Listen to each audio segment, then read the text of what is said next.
Bonjour à toutes et à tous, j'espère que vous allez bien. On se retrouve pour le brief du mardi 12 août, il est 8h42. Aujourd'hui, on va parler donc des news économiques, du ratio long and short, du funding, open interest, des liquidations.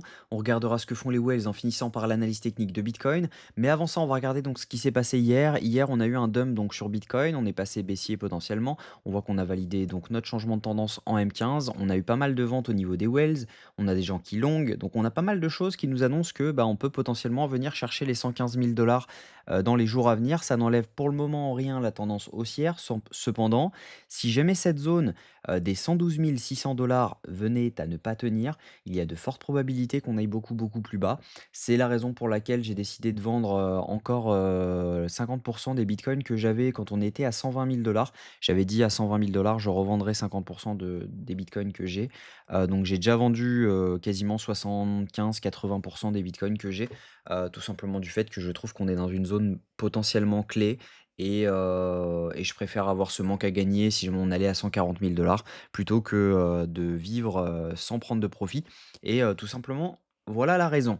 Donc, techniquement, on est, actuellement baissier en low time frame, on reste haussier en haut time frame bien sûr, hein, quand on regarde en H4 on reste haussier, mais on est potentiellement sur une prise de liquidité par rapport à tous ces highs qu'on avait donc juste ici pour derrière pouvoir rejoindre donc les 115 000 dollars. Maintenant, il va falloir que cette zone tienne parce que si jamais cette zone ne tient pas, potentiellement on part comme ça. Et là, je vous laisse deviner la suite, hein. Clairement, on validerait un énorme changement de tendance daily et donc on pourrait potentiellement aller beaucoup plus bas. Donc, il va pas falloir clôturer sous cette zone des 111 800 dollars parce que tout simplement, sinon, ça commence à sentir le roussi. Au niveau news économique, aujourd'hui, on a l'inflation américaine à 14h30. On risque d'avoir énormément de mouvements. Je pense que voilà, les market makers peuvent se servir de cette news pour propager les mouvements qu'ils avaient prévu de faire. On a potentiellement pris la liquidité au nord, on peut venir potentiellement prendre la liquidité au sud. Donc faites attention à ça. Au niveau crypto bubble, on voit qu'on a énormément d'alt dans le rouge, vraiment dans le rouge, des moins 8, moins 16, moins 20% pour certains. Donc clairement, voilà, hein, la Bitcoin dominance remonte et elle se fait sentir clairement au niveau des alts. Au niveau funding open interest, ce qu'on voit, c'est que tous les longs qui s'étaient ouverts sont en train potentiellement de se fermer petit à petit, mais ils sont pas encore tous fermés. On voit qu'on avait encore donc des longs, donc juste ici, qui s'étaient ouverts, hein. On voit l'open interest tout simplement qui est toujours très très haut et on n'a pas eu de reset de l'open interest. Donc potentiellement, c'est pas suffisant pour poser un bottom maintenant.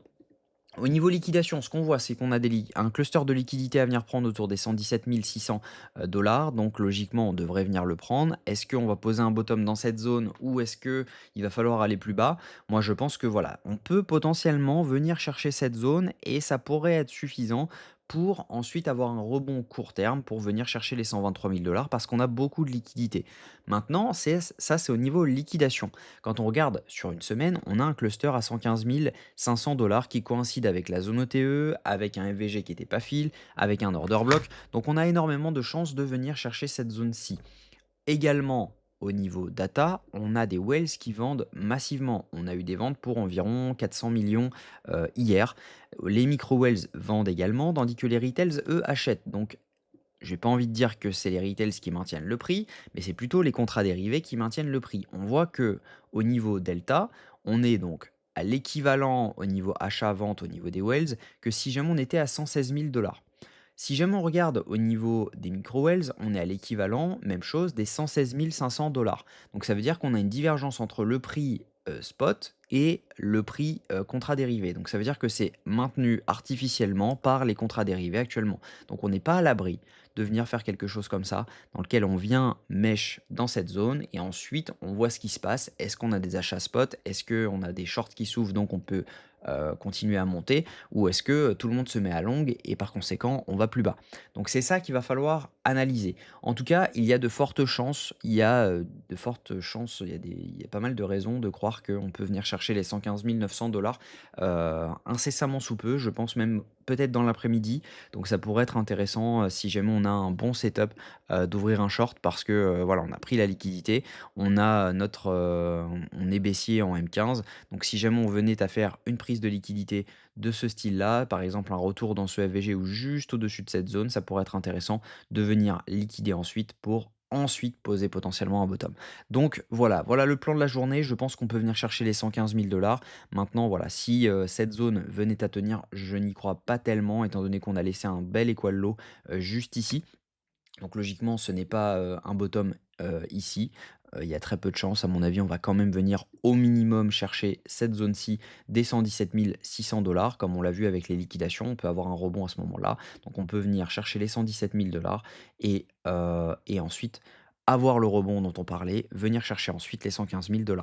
Donc voilà, on verra comment ça se passe. En tout cas, pour l'instant, il n'y a pas grand-chose à faire. On est au milieu du mouvement, à prévoir. Je pense que voilà, il faut soit rentrer sur un pump en short, soit, potentiellement, on verra en fonction des datas et cetera, en longue, en fonction de la zone dans laquelle on est.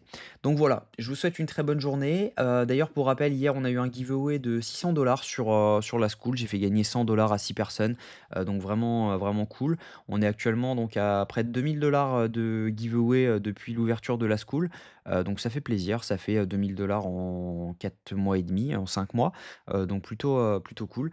Et puis si jamais vous voulez nous rejoindre, c'est avec grand plaisir. Vous avez de fortes chances, hein, et là, il y avait, par exemple, 6 gagnants pour 68, participants, donc tout le monde ne décide pas de participer pour laisser la chance au petit portefeuille. Donc clairement, voilà, hein, c'est vraiment cool. Là, il y a eu, donc 600 de gains. La dernière fois, c'était combien? C'était 2 fois 250 donc voilà, en moins d'un mois. Donc ça, c'est plutôt cool et c'est la good news du jour. En tout cas, je vous souhaite une très bonne journée. On se retrouve demain à la même heure. Prenez soin de vous.